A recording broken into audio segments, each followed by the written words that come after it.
The illustrious Jabba bids you welcome. I'm going to regret this. I'm Pete Mitchell. He's Peyton Jones. And this is the Church Planter Podcast, brought to you by Church Planter Magazine.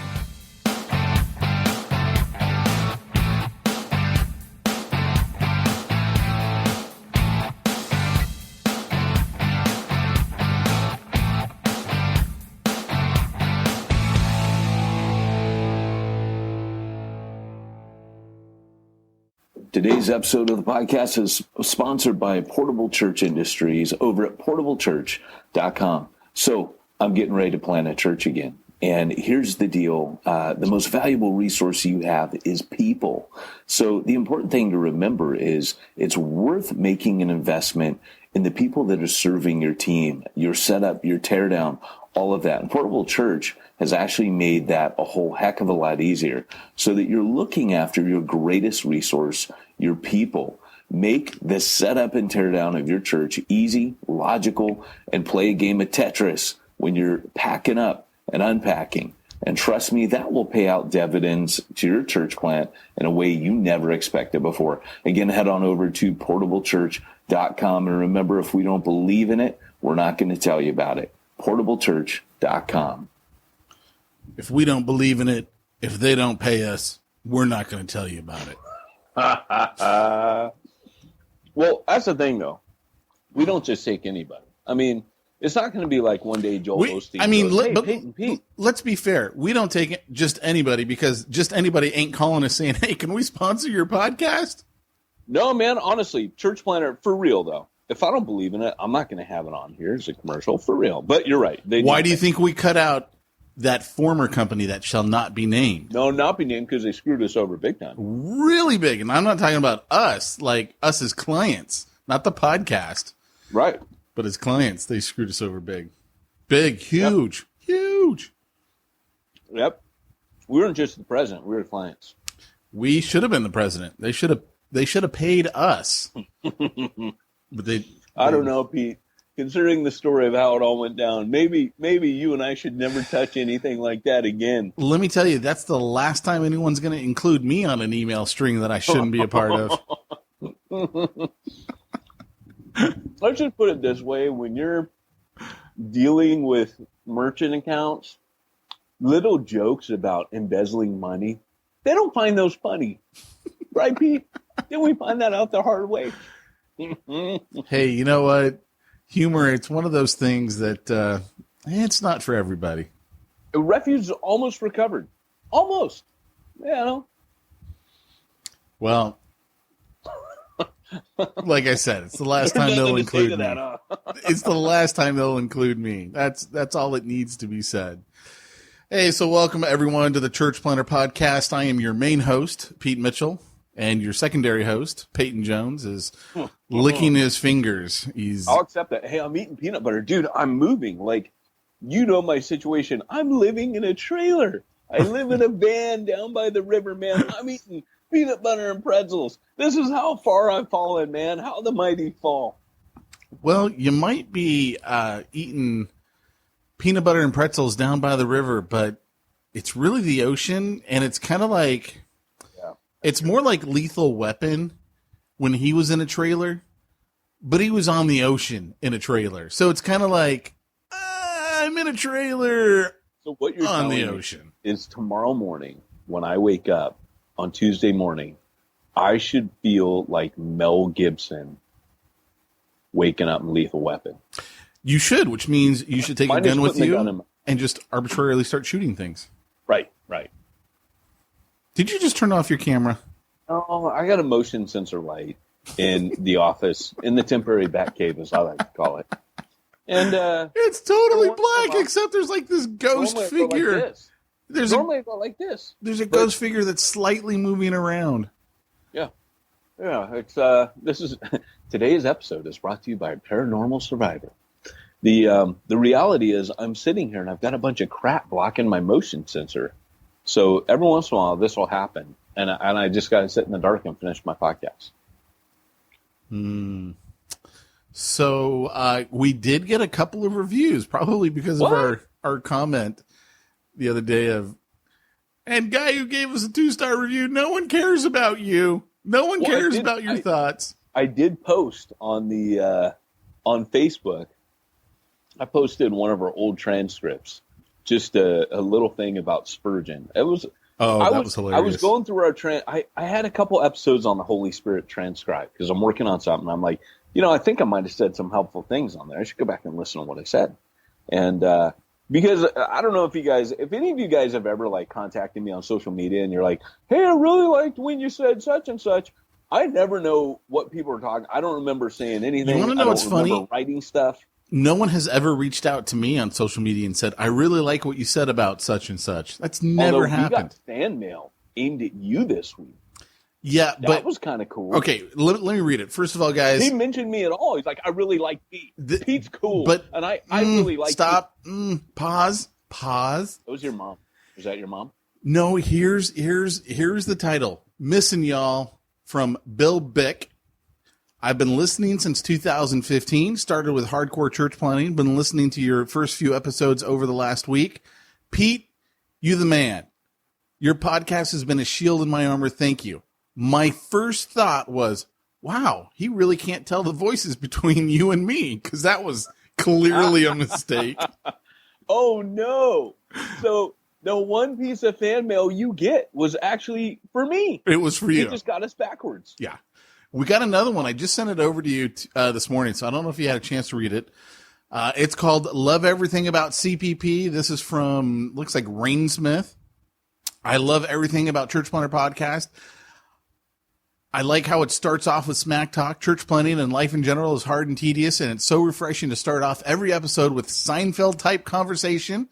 So, in other words... Which means about nothing. This is dating. Everything. This is dating someone. Can you believe it? That's dating someone. To 20 years, man. Seinfeld, yeah. On that note, squirrel. Nice. Watched last night Jerry Seinfeld's... and I've been watching. I love this show. Comedians in Cars Getting Coffee. Oh, yeah. I've seen them all. And he had Zach Galifianakis on there. Yeah. And he does that Between Two Ferns. Yeah. The best thing about this episode is at the end, they do an episode of Between Two Ferns. And he literally gets up there and starts ripping on Jerry about how, your show was big back when Counting Crows were really big too. And he's just saying all these subtle digs, and it is the funniest stinking thing. Yeah, it was pretty good. Yeah. So anyway, back to our review here. It makes me feel like I have two friends in a time in my life when I'm finding building friendships hard, which I'm like, church planner. By the way, I especially love hearing the Nana clip. Cracks me up every time. Oh, yeah. I also love the practicalness of the church planting talks. I've been in full-time ministry for 20 years as a youth pastor. I'm feeling the call to plant out in our city. The church I was planting from recently pulled the plug on the plant and financing it. Boy, does that sound familiar to anybody? And pushed me out of my job after being there for 10 and a half years. After 150 people signed up to leave and start with us, it's been absolutely devastating. And it's felt like we were in a bad dream. Church Planter Podcast has given us some wonderful insight into the church planting world and has given us some incredible tools and strategies to use as well. Please keep doing what you're doing. And thank you for your love to the church planting community. That was a good review. I liked it. It made me feel warm and fuzzy. That's pretty good, man. Yeah. And if you don't know what he's talking about when we say Nana, here's what he's talking about. I'm sorry, Mr. Paul Mitchell. I've dialed the wrong number. I'm trying to reach a granddaughter. Bye-bye. Oh, but that's Nana light. I want heavy Nana. You want full Bring Nana? Me some heavy Nana. Here's full Nana. Hello. I'm sorry. I'm a grandma and I dialed the number wrong, honey. I was looking for my granddaughter. I'll try the number again. Sorry. Thank you. If this is your Nana, why aren't you calling her back, granddaughter? Why are you making Granny misdial? Oh, she sounds like the greatest person in the world. Absolutely. And you should get her an Alexa or something, so she can just, Alexa, call. Maybe her name sounds like Paul Mitchell. Yeah, who knows? I love that you're Paul. It's and probably I love Paula that, Mitchell. Yeah, Paul Mitchell. And I love that she goes, I'm sorry, I'm a grandma. That's her thing. It's almost like her calling card, her title, her reason, her excuse, her apology, all rolled up into one. Wouldn't you love to like be misdialing people and all of a sudden it shows up on a radio show somewhere or like this, a podcast, or I don't know. I just think it's cool. Well, here's the thing is I just love the fact that you record these and you keep them and you put them on here because most people wouldn't have done that. They were great. I mean, that's the reason they were great. I was like, how can I not put these on the podcast? Oh, it's great, man. But I got to tell you, that transcript of our episodes that we've done before, that was pretty. And I had 2 of them, and I'm working through them going, these are hilarious, man. Yeah. They weren't that, I always think like we must have run out of air at some point, probably did. But listen to those. I was like, man, those are good. And by the way, this is going to be a rough one for me, just being totally honest. Today, we had this thing about afternoon podcasts being hard. I'm afraid that this next couple weeks, as long as I'm living in a trailer, are probably going to be like afternoon podcasts for me. I've been thinking about this. One, I think you're undershooting the mark there with next couple of weeks living in a trailer. I think it's going to be much longer than that. Secondly, you know how you call me your richest friend? Yeah. I was thinking about this. Here's, I think, a more accurate way to describe it. I have a greater monthly income than you, but I believe you are actually richer than me. Like, if you looked at our balance sheets, because I know where you live, and I know the size of your property, I know that you are actually way richer than me. I'm just saying. I'm just throwing it out there. Wow. Yeah. I hadn't thought about that. Dude, if we were to compare balance sheets, you are significantly more wealthy than me. Just let me know when you need some help. I'm always here to help you. I will. So now you can stop calling me your richest friend. Okay. I am my richest friend. It's funny. It's funny though, because, I was basically, for what I could afford, given this property when I got home off the mission field, it's one of those God. That's one of the reasons why I know you're richer than me. Because, yeah, I know it was basically given to you. Man, I'm telling you, and that's the thing. I have to always look back at that and think, here's the thing, guys. You're church planning. And remember, like in the scripture where it says, Paul says, don't become weary in doing good, for we will reap a reward if we do not lose heart. And here's the thing. I can't tell you, like, I was 12 years in the mission field. I would be overseas. And I know church planners, a lot of you guys feel this way. I'd be overseas. And all the guys I graduated high school for, first off, I went and got a nursing degree. They all went to work for like computer companies or whatever, straight out of high school, driving forklifts, becoming salesmen, becoming software salesmen, whatever it is, working in admin. And they made good money. They stayed the same company and what have you. And here I am. I'm overseas and I have no money. I'm living on support. I'm eating literally eggs, potatoes, beans out of a can, and toast. Oh, you had cans? You're so much richer than me. Dude, I'm telling you, like, I dropped so much weight because I didn't eat a lot, Enter and I we were struggling, man. And we didn't think of it like that. We thought we were doing, we were having the time of our life, man. It wasn't like we were sitting there going, oh, we're so poor. We're like, hey, we're living the dream, man. We're out here, we're evangelizing. It was rad. And then, we ended up, but I would sometimes wonder because we couldn't have kids. So it was at that point yet where, that hadn't kicked in yet. I think when that kicks in and you start getting the, I got to care for kids now. Like that changes things. But at that time, we were kind of like, we were living this great adventure. But I would sometimes think at the end of my life, am I going to have anything? And and it was a daily walk of faith. It was a daily trusting exercise. Like I have to literally trust God minute by minute, day by day, year by year, decade by decade, because at the end of my life, I'm not going to have retirement because I don't make enough. I mean, the government would, they would just every year go, you don't even make enough for us to tax you. You're good. Like I would come back and my mission board would be like, hey man, look, you live below poverty level. You would be poverty level in the States. And, but the idea was I would sometimes have these conversations with God, like, hey, Lord, you see, I mean, I've left, father, mother, lands, country, all these things. And all I can say is that when we got home, like that was one of many things that happened when we got back here, because living here is expensive. But this was home. But we had we had a lifestyle that, was cheap, and we didn't have debt. But I guess what I'm trying to say, and like I said, this is going to be a rough podcast for me because my brain is stretched out on so many different levels. So the less I talk, the better, Pete. The more you talk, the better. But what I'm trying to say is the Lord, he just proved faithful, man. I mean, he just really above and beyond. Like God didn't owe me anything. Let me get that out of the way right now. God never owed me a thing.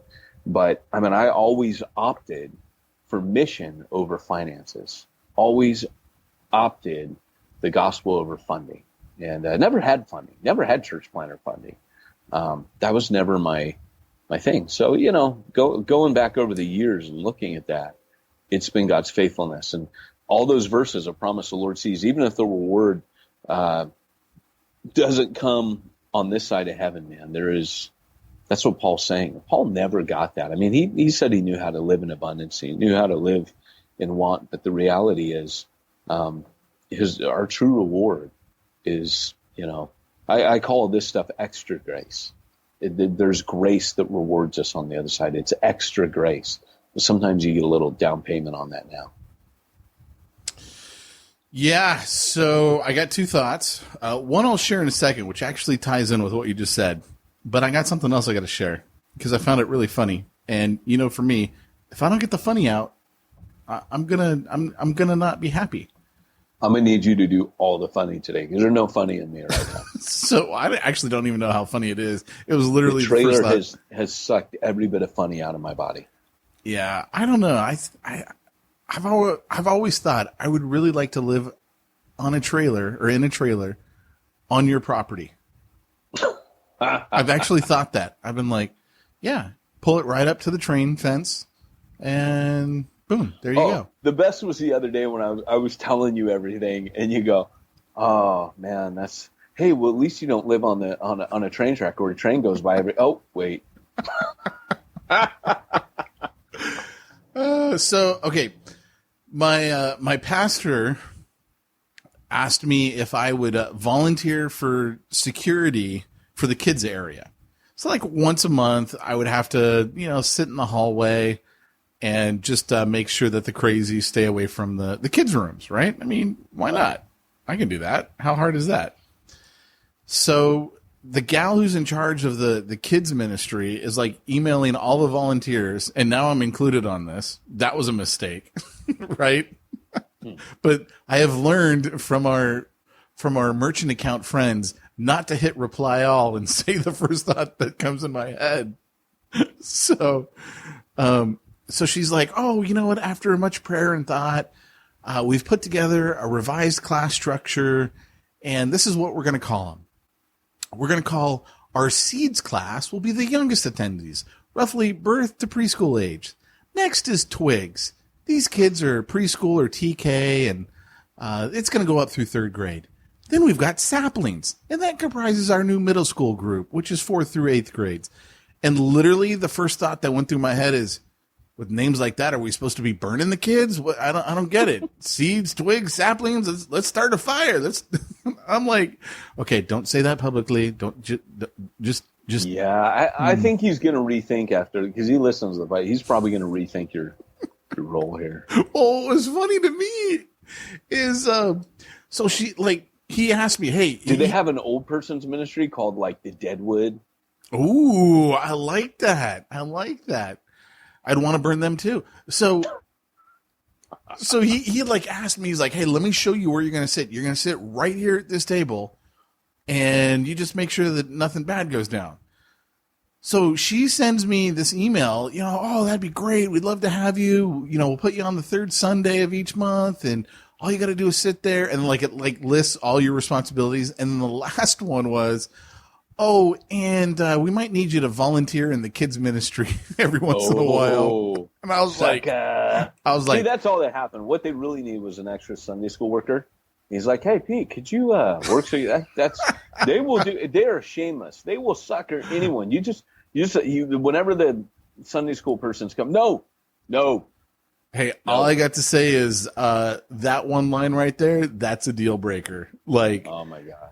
She's like, oh, we can talk Sunday after church. I'm like, great. Sunday after church, I'm going to tell you, by the way, if you want to ruin your kids, you're going to stick me in a room with them.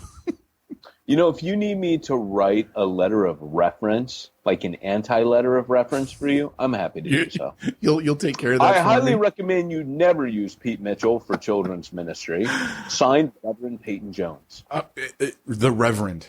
I loved how when you were applying for ministry, what was it, to be a chaplain in the Army, they would always call you up Reverend Jones. Reverend Jones. It was always Reverend Jones. I was like, wow, that's fancy. You're Reverend Jones. Really? Yeah, you don't remember that? You don't remember them always calling you Reverend Jones? No, where was this? When you were applying for the chaplaincy for the military. Oh, yeah. Yeah, that's right. Yeah. You were always Reverend Jones.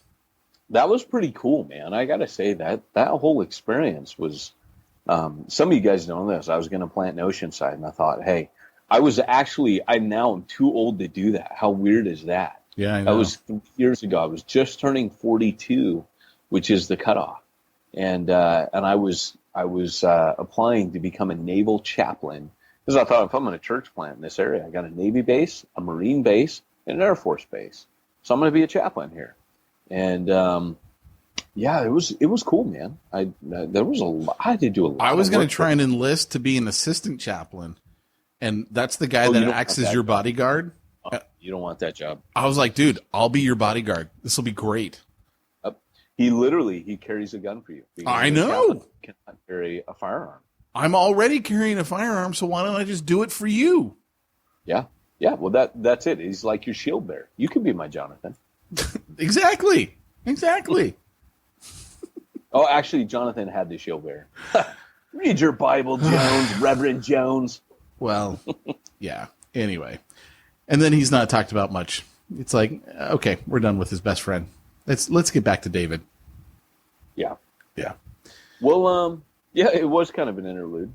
Tell you what I've been enjoying right now is Through the Word. I'm actually doing 1 John right now, and I'm getting ready to do Deuteronomy before too long. How many sessions are they breaking 1 John up over? 1, 2, 3, 4, 5. There's 5 chapters. Oh, it is 5. Okay, yeah. I'm sorry. I was thinking of 6 because Second I've John got an and Third intro John. chapter. Yeah. Oh. Yeah. So you'll hear me on there. Hey, yeah, Deuteronomy. Let them know I'd be happy to do Jude. I am via the internet. I am ordained. Yeah. So I went to this seminar this last weekend. I went to part of it, and then I was like, whatever, I'm out, and I didn't go back.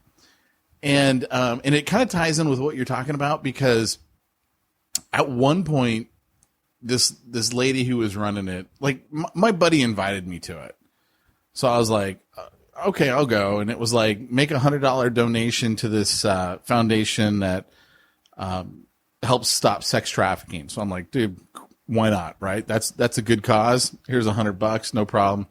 I'll come sit through this. So at one point on the first day, she like pins me down, so to speak, and is like asking me questions. This is, of course, in front of everybody. And I don't think people realize that's not a good idea to ask me questions when you don't really know me, because I'm probably going to tell you things that you're either unprepared to handle or don't know how to handle when I tell you my answer. And so, like, we were going back and forth, and she's like, well, you know, you could be making so much more. I'm like, yeah, but that would require me to work. I don't want to actually work. Like, I don't do anything. Like, I sit around most days and hang out. I'm like, that's kind of what I like doing. Mm-hmm. Oh, you could be giving so much more money to charity. And I'm like, yeah, but that requires work. You don't understand. I don't really want to work. And she goes, well, why are you here? I'm like, because my buddy Martin asked me to go. She's like, that's hilarious. She's like, well, you wouldn't give up, 3 days of your time. And I'm thinking, dude, lady, this is day one. I'm not sure I'm going to give up much more of today, to this thing. Right. But I didn't say that. I had enough sense to not say that one. I'm like, lady, I literally asked Martin this morning, 5 minutes before you started. So what is this whole thing about? I'm like, I have no idea what this thing's about. I'm just like, I'm here because my buddy said I should come. I'm just saying, I'm not the guy you want to start asking questions, not because I'm like rude or anything, but because my answers are not going to fit whatever you're looking for in front of everyone else. Right. Because I usually just tell people what I'm thinking, and that's not necessarily a good thing. That's funny, dude. No, that's funny. It was, and I mean, I got some really good ideas out of it. And then I was like, 3/4 of the day on Saturday, and they took a break, and I'm like, okay, I'm grabbing my crap and I'm out. And I took off. Wow. And then Jamie's like, are you going back tomorrow? And I'm like, no, I'm done. I've been through enough. Nice. So, well, that's cool, man. What day did you pull out? Saturday. I think I called you on my way home. Yeah, that's when I called you. You did. Yeah. That's right. We had a right little shindig. I couldn't believe you took my call on a Saturday afternoon. You never take my calls. Man, it was sad because Andrea was like, she had just crashed out in the seat next to me. We had just in the stifling heat set up the trailer. Oh. And, yeah, and I think emotionally stuff like that just takes a toll on you. Dude, I'm Debbie Downer today. I'm just being honest. Like, it's just wah wah wah. By the way, do you ever watch that on Saturday Night Live? I don't watch Saturday Night Live. I don't either, but I will watch a Debbie Downer clip, and here's why. Almost every time they do it, the girl who's Debbie Downer cannot stop laughing. She makes everyone laugh, and they can't get through that skit without someone breaking character and laughing. Really? And that, to me, that's worth the price of admission. Yeah, it's hilarious. I know. That's the funniest part about it, is them trying not to laugh in the middle of it.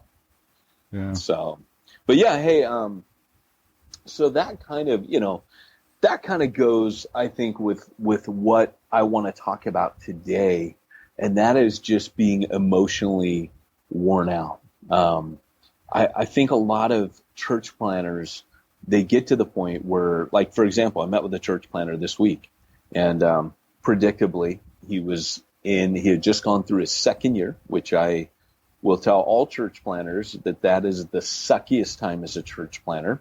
The reason why, just a reminder for you guys, the reason why is normally in the first year, everybody's gung-ho. They're going to change the world. It's going to be the next Mark Driscoll. You're going to be, everybody's going to be on staff. Everybody's going to be laughing and partying. It's going to be amazing. And it's all, jelly beans, unicorns, and rainbows. And then real life hits, like a Mack truck, and you suddenly realize about 6 months into it, 9 months into it, it's usually about 9 months after launch, you kind of realize, like, hey, this isn't like the fairy tale church planner book I read.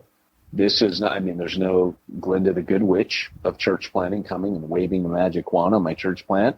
There's not thousands of people coming here, and we don't have money. And in fact, the opposite. People are leaving now because they're disenchanted, because they're realizing what I'm realizing, and that is, this isn't like, we're not riding some big wave. Like, remember when the disciples get all excited and they, whoa, the crowd swell, and Jesus quickly just goes, eat my flesh and drink my blood. And everybody takes off. Jesus is like, I'm not having any of this crowd swell stuff. I'm getting rid of it. I'm shutting it down. Eat my flesh and drink my blood. Here's some hard words. You want to follow me? Eat my flesh, drink my blood. If you're ready to do that. And then he turns to his disciples and says, you guys ready to leave too? And church planners often feel like that, where it's like, man, like everybody's leaving. You look at your core team, they're like, you guys gonna take off? Well, Jesus wasn't, it's not like he was, I think with us, we're often, a little maybe bewildered and befuddled, but for Jesus, he was like, hey, I'm exactly where I need to be because I know where the story ends. It ends with me getting nailed to a cross and whipped and abandoned by all my friends. So I know where this story is going. So, the crowd swell means nothing to me. And I think for a church planner, we don't have that insight. And hopefully it's going better places than that. But when Paul speaks as a missionary, he says, hey, this is what it is for us. We die daily.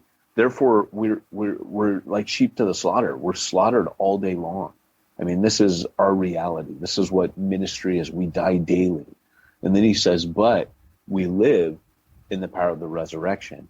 And so as a church planner is going through all these changes, and the crowd swell is dying out, people are taking off, and you're in your second year now, most of those people are leaving, there's no uptick. You have to either raise the white flag and surrender at that point, which, let me just back off and say, I don't know why that would be the case. Like, were numbers the metric? No matter how much we say they're not, it's still what's celebrated. If I tell you what I'm doing and you say how many people, and I tell you there's 30, 40 people, you're going to feel sorry for me. Even if you say it's not about the numbers, you're still going to make a value-based judgment on that.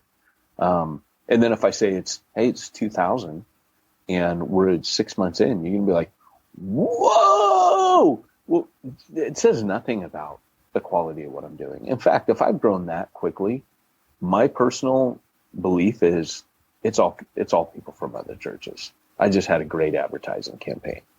I think real church planning is a slow win. There's only one time in the book of Acts that you see a sudden, actually twice, a sudden groundswell in a church. One is called Pentecost in Jerusalem. The other one is Ephesus. And Ephesus was like an outpouring of the Spirit, just like at Pentecost. It says that they burned their witchcraft books, or it started off with a riot, though. It didn't start well. It ended well, but it didn't start well. And so when you're looking at all this, there's a lot of ups and downs in church planning. And I think it's kind of like my life right now. There's a lot of ups and downs. And you and I talked about it, Pete, this morning. And I was like, it sucks, but my life fell apart. I'm getting ready to church plant. Of course, my life fell apart. This is what happens. This isn't my first rodeo. I know what this is. I've been here before. And this isn't even the worst I've had. The worst I've had was, infertility, years ago, being told that we could never birth children. I mean, it doesn't get much worse than that. Most things in life you can fix. Most things you can bounce back from. That was quite a blow. And see, that's what's funny to me. That's where I can really see the differences between the two of us. Yes. Because I'd be like, that's a godsend. In fact, I remember having that conversation with Jamie because it took us a while to get pregnant with Luke. And I was like, hey. You felt like you were winning something. I was like, look, if God's not giving me a kid, I don't think I should be having kids. Like, that was, I remember distinctly saying that to Jamie. I was like, hey, you know what? Let's just be straight. But in all honesty, though, I get what you're saying, and I do think there's validity in the fact that it's different for us as dudes than it is for women, because women, it's something that happens in your body.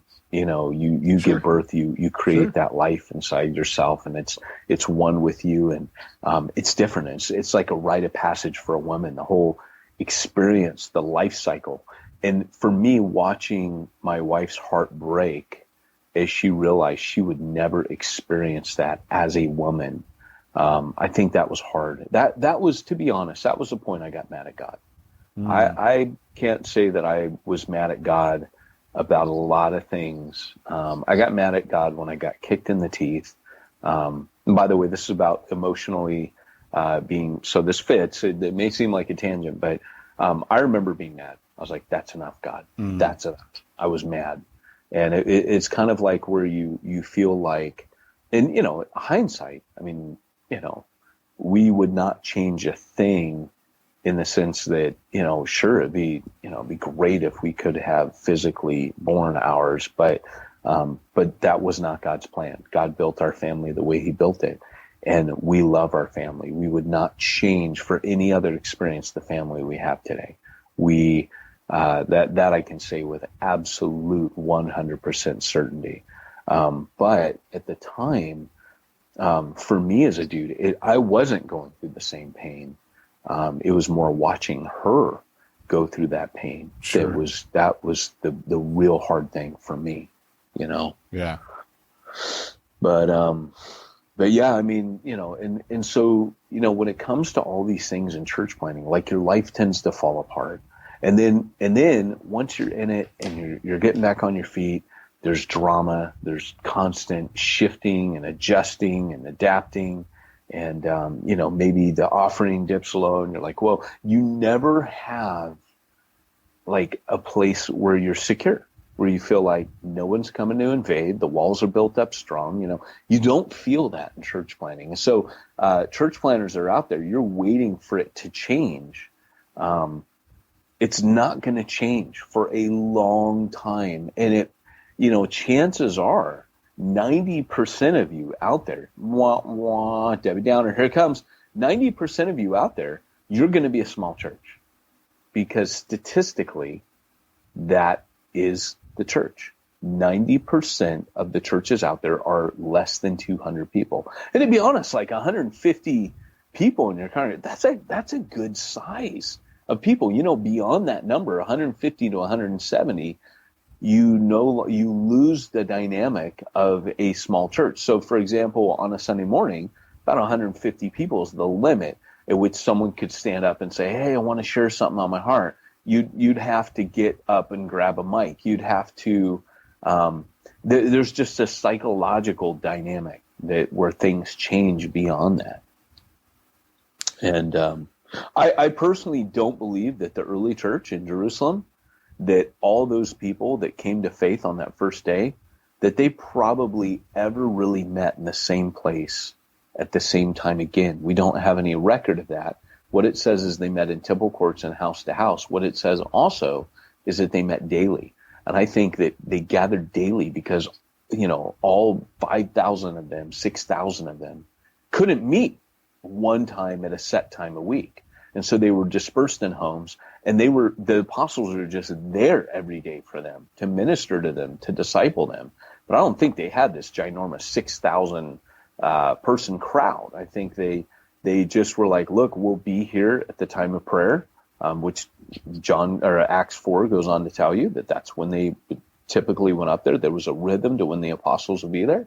And then you would have, the people coming when they could. They were slaves. They were people that worked for a living. They made it when they could, and the apostles would be there to disciple them. And so it was this kind of movable feast. And so when you're like, hey man, I can't wait till we've arrived, we're secure, it's just not probably realistic. And so for church planners, I think sometimes we get in and we start feeling like this is harder than I thought. It's taking longer than what I thought. And I'm not as strong as I thought. Mm. Yeah, I could see that. In fact, I remember you and I went to a conference years and years ago. I mean, we might have just started the magazine. I'm not even sure. And I remember we were talking to this one church planner there. And he was like, yeah, you know what? I got the church plant up to about 40 people, and then after like a year and a half, I got burnt out, and I just closed the whole thing down and moved on. And I remember hearing that. I was like, one, totally get it, right? Totally get the burnout, because it drains you, takes everything out of you. But two, you had 40 people who like wanted to hear about Jesus.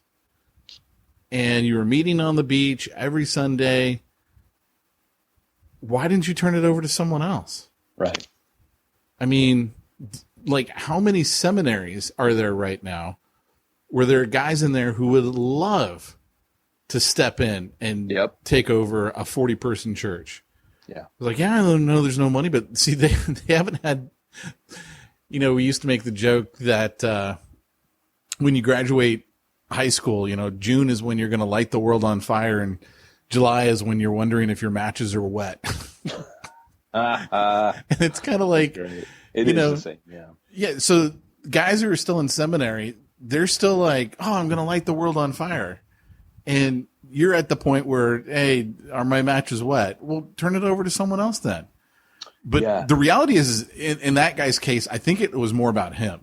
Like, he was like, I was expecting to be the next big hotness, and I wasn't. Well, and that's so it. I closed it. It's sowing, and it's watering, and it's reaping. And Paul tells you, hey, look, be a good, look to the farmer, Timothy. This is hard work, man. You talk to any farmer, that dude's up at 4 a.m. He's out there working hard. He ends, right before the sun goes down. Maybe he's out there milking cows after daylight. Like, it's a hard job. A soldier doesn't just get to play. Soldiers, it's every single thing that Paul taught. Athletes, training, dedication, hard work, sweat, perseverance. Like, Paul uses these 3 illustrations to say, guys, this is a marathon run. This isn't a sprint. Yeah. This is where we tell people. Same with Spurgeon in the beginning of lectures of my students. He says, hey, if you can do anything else, do it. Because here's the thing, like right now, guys, my life is falling apart. I pray that it would be a sermon to you guys that, Peter says, don't look at it as if like something strange were happening to you. This is normal. And I know it's hard when your finances take a hit. Trust me. I just lost the equivalent of 1 year's wages. Okay. That's what I just lost. The reality is and I might just add, I told you to bet on red. You put it all on black. That was your fault.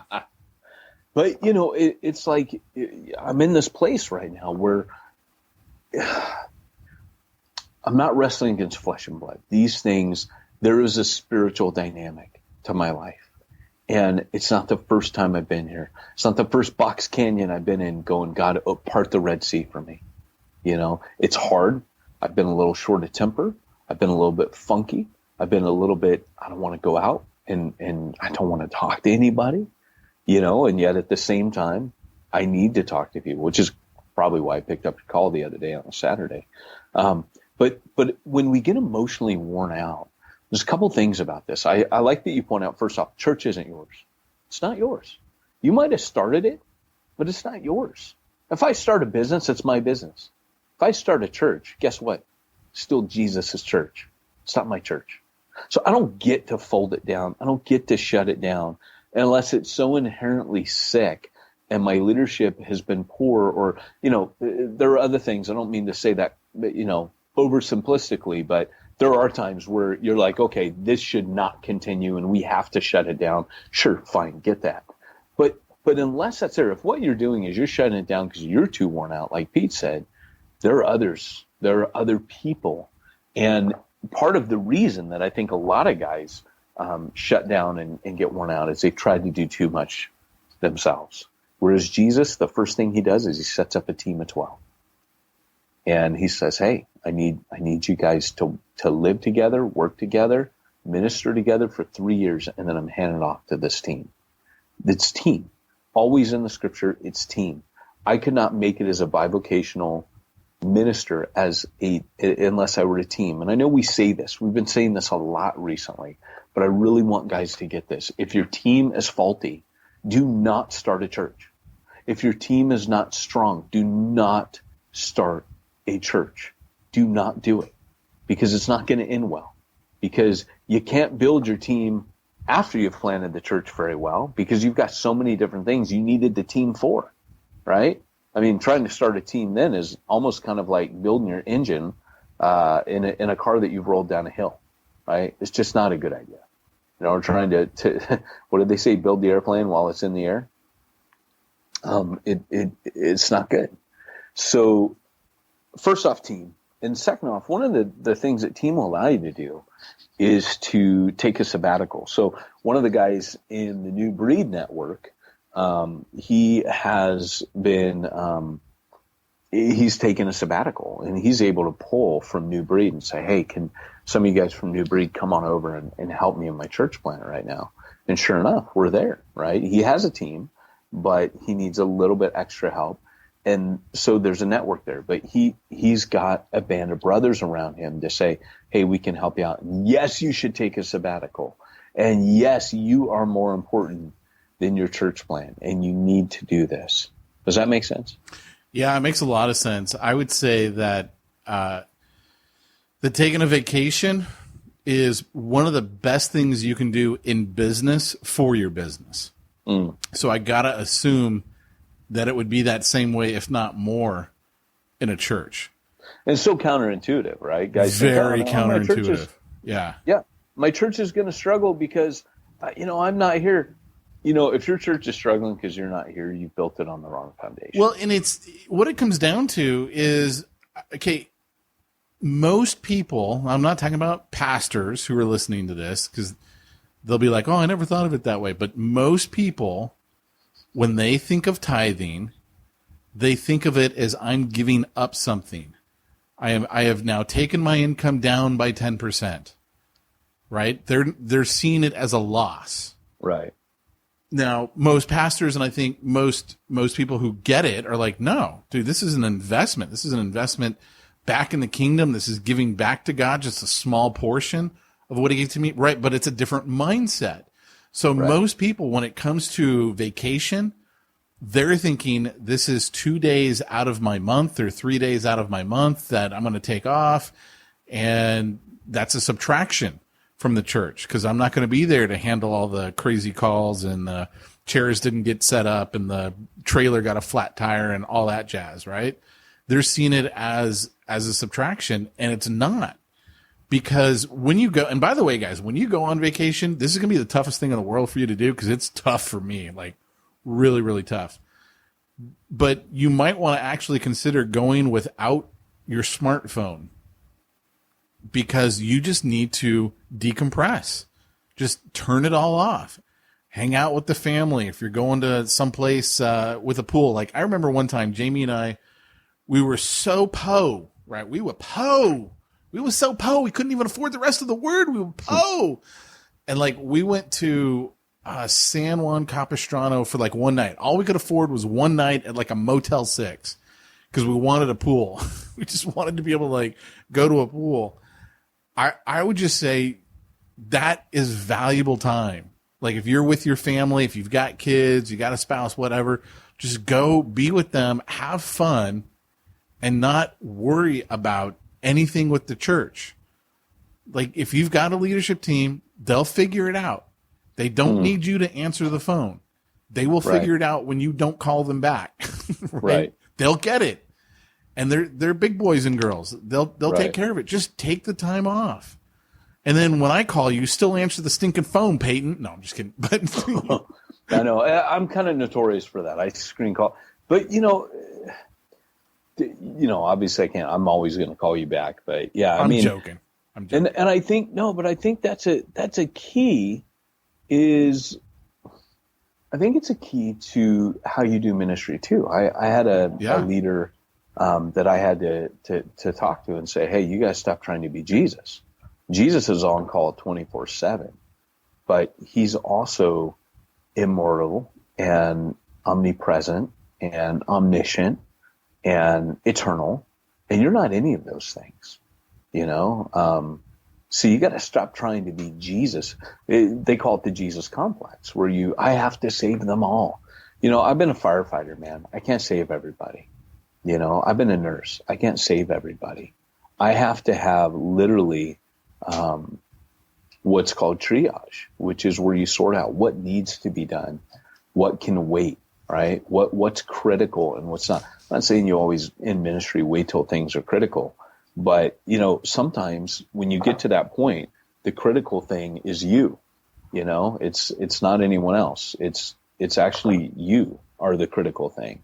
And maybe right then you need to have the absolute priority over and above everything else. Yeah. Yeah, I concur. I agree. Take time off. So anyways, you take time off. And also you need you need friends. You need people outside of your church plant. You need counseling, if you're going to take a sabbatical and you're struggling, what you need to do is you actually need to get a counselor, and you need to have someone you can talk to. And also I would say friends, if you don't have support systems, if you and your wife don't have support systems, if you as an individual don't have, so if there's not friends you can talk to as a couple, you need that. If you don't have a counselor, you need that. If you don't have a friend or a group of friends that you as a dude can hang out with, or just go and be, for me, it'd be like being Peyton with, I'm not the pastor. I'm not this. I'm not that. I'm just Peyton friend, right? I need to not have everybody look at me as a spiritual leader all the time in every scenario. And God didn't design life that way. I have different relationships to different people. To my kids, I'm a parent. To my spouse, I'm a husband. To my parents, I'm a son. To my boss, I'm an employee. I have different relationships and different expectations of who I am based on, these different roles that I have in my life. And sometimes I just need to be a friend to someone and they need to be a friend to me, right? With no church strings attached. And that helps me emotionally. You see that with David. That's why the Bible introduces David and Jonathan, because David had the Lord and he had the prophet, but he just needed a friend sometimes. He just needed Jonathan too, in the midst of going through this really hard time. And, I spent time when I bumped into Dustin the other day, your pastor, pretender. I ended up, at that time I was with my best friend, since second grade. And, we were getting ready to get out of the car. He goes, you know what the greatest miracle Jesus ever performed was? And I said, what? He goes, at the age of 33, he still had 12 friends. Yeah. And I was like, wow, that's both cynical and profound. And, and then he smirked and goes, that's a joke. Because I didn't laugh. I was like, wow. But the reality is that, friends, it's hard at our age, but, guys, pray for that. Like, you'll meet friends at cool places. My friends, I met Pete speaking at a church, and we formed a friendship. We didn't know we were going to be good friends, but or friends, maybe not good friends. Maybe the jury's still my friends don't usually think I'm a good friend. I don't think I am a good friend to many people, but yeah. I think it's because of my lifestyle. I think it's because I move around. And there are times where I would say, if I'm not church planning, I find it hard, because that's where I find my community. So you would arguably say, Pete, when we were in Refuge together, our friendship was tighter because I could be around you more, Oh, I actually don't think that at all. I knew you wouldn't. I would intentionally try and stay out of your way on Sunday and not talk to you. All of my, it's so funny, man. Because I was like, you're in full pastor mode. You're like meeting everyone who's never been there before and talking to people. And I'm like, dude, I'm not going to stop them from full pastor mode. It's funny you say that, because in Refuge, that's where the apostolic gifting is like turned up to 11 on the amp, right? It's like, even yesterday, like I show up to Refuge Long Beach yesterday. My friends know, like, they're all excited to see me, like Kirchhoff, he's excited because, I'm not there all the time. I show up and so when I'm there, which was really cool, by the way, squirrel, but my pastor who's at Pillar in Wales, who's now Barry's pastor and going to be Melissa's pastor. It's like all these connections, like Refuge San Pedro, like Pillar, Refuge, Long Beach. Like, it's really neat, man. Just watching all. Mike was over with Paul Percy over in Stanton. Like, it was just, it's one of those days where you sit back and you're like, this is rad. Like, all my worlds, everybody's shifting around. It feels very New Testament to me. And, but anyways, I was over there and there was this couple, and I wanted to get back to this earlier anyways, but there was this couple, and of course, as soon as the service stops, I make a beeline for them. And I'm just chatting with them, and I can sense the spirit. And they had been in the park the week before, just hanging out in the park, and they saw us, and they were like, we want to go there next week. And she was backslidden, and he had spent 11 years inside, and said I had read a Bible in prison, but just didn't understand it. And so they were, I was talking to them, and they're crying, and I'm praying with them, and I'm just like, man, but again, Refuge this summer, we've been outside, and it's been hot. It's been hard. I've been there maybe 1 out of every 3 or 4 weeks. And it's, there are weeks I'd show up and I'd be like, there does not seem to be a lot going on here. And last Sunday, you could just see, like, it was time. As hot as it was, you could see, like, okay, we needed to persevere here. Because I was part of the decision to go back outside for the summer. And I just remember thinking a couple weeks ago, like, man, I don't know if this did much good. And of course, that's where Paul's like, hey, Timothy, keep planting, keep sowing, you'll reap in due time if you don't lose heart. When we're doing that, it's all this work of faith, and we get discouraged. And I think that's the biggest thing for us. That's why endurance is the key in all those illustrations that Paul used about the work we do, because it's discouraging. And sometimes you're just like, man, I look at my avocado tree right now, and last year, almost none of my avocados dropped. They were just, they're huge, and they just taunted me. They just stayed up there all year looking at me like, haha, we're not going to drop. And then they started dropping a little bit in the summer. But what happened is right now is August, September is the rich month, but the avocados are small. And so, but I know, like, hey, in time, these are going to grow, and it's weird, man. The climate's doing weird things in my tree. Because normally I'd be like eating guacamole every meal right now. And so, because I got 4 avocado trees. So all of a sudden, like, again, that same thing, like, I just know I've been here before. I know this, it's a new cycle, but I need to be patient right now.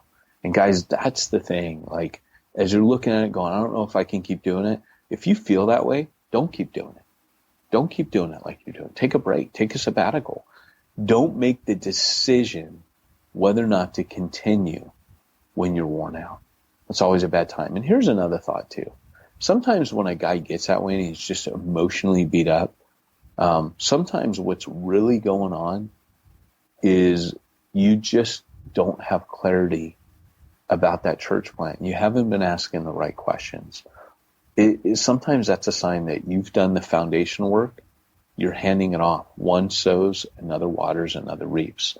And sometimes you're like, okay, I broke up the ground. I planted the seed. It's time for me to go now. Or I laid the foundation, as Paul said, and now someone else is building on it. Sometimes you take that sabbatical and you get that kind of release from it's not a failure. It's hand it to someone else now. Someone else is going to come and build on that foundation. And that's right. And we don't think about it that way. As New Testament as that is, we just don't think about it. We think, oh, my church plant failed. I'm going to fold it down because I'm emotionally worn out. And nothing could be further than the truth.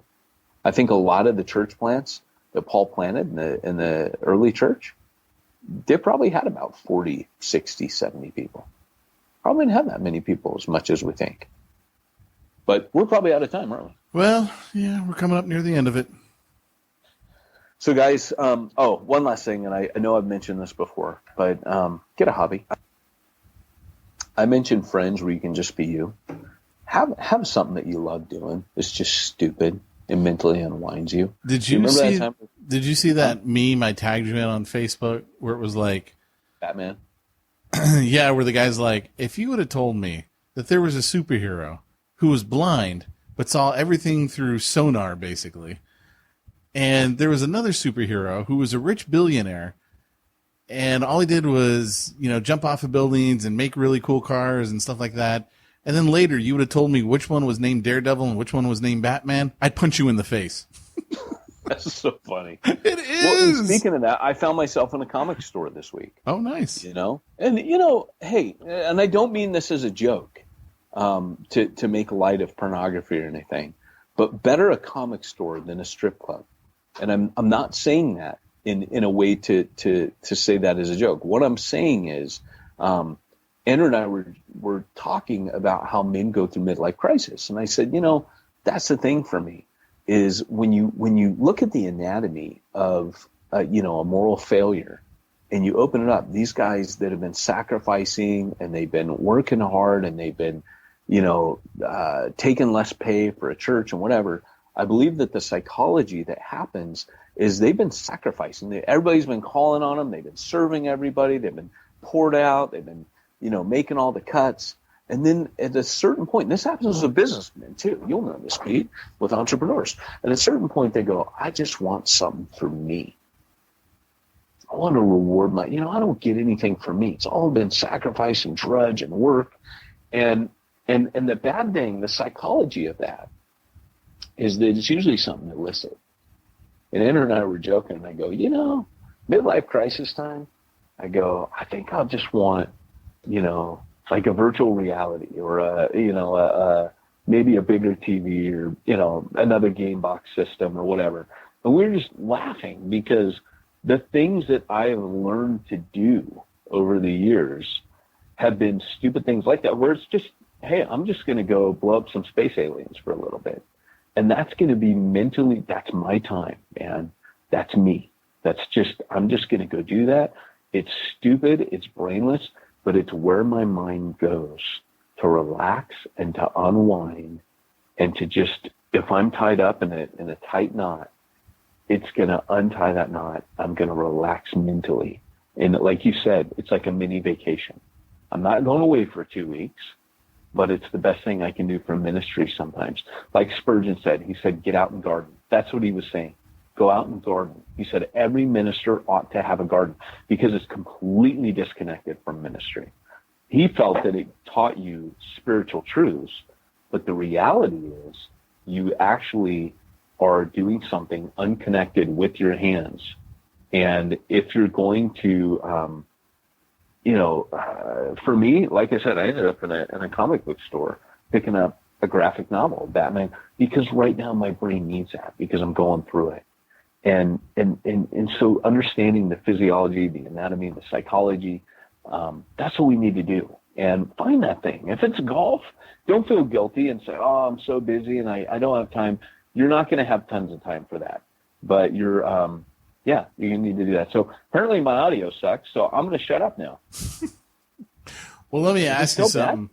When you're doing all this stuff and like planning for vacation, is there anybody that you can lean on to help you with, let's say, payroll and tithing and all the tax stuff, IRS compliance? Where do you turn to for help like that? Pete, I go to simplifiedchurch.com. What? Simplifiedchurch.com. They're a place. They're a service. They're not a place. They are in Chicago, though. Illinois. They are a service dedicated to helping churches and small businesses simplify themselves. You can be a nonprofit. They serve New Breed.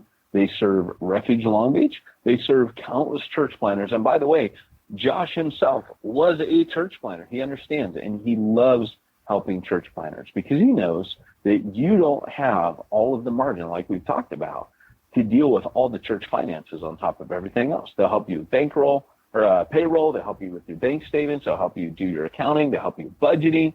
They even have virtual assistants. They'll get your IRS compliance on track. SimplifiedChurch.com. I made my money the old-fashioned way. I got run over by a Lexus. All right, guys. Well, that's been our podcast today. Thanks for listening. It's been Peyton Jones and Pete Mitchell reminding you if you want to reach the ones no one's reaching, you need to go where nobody's going and do what nobody's doing. The Church Planner Podcast isn't the podcast that planners deserve, but the podcast they need.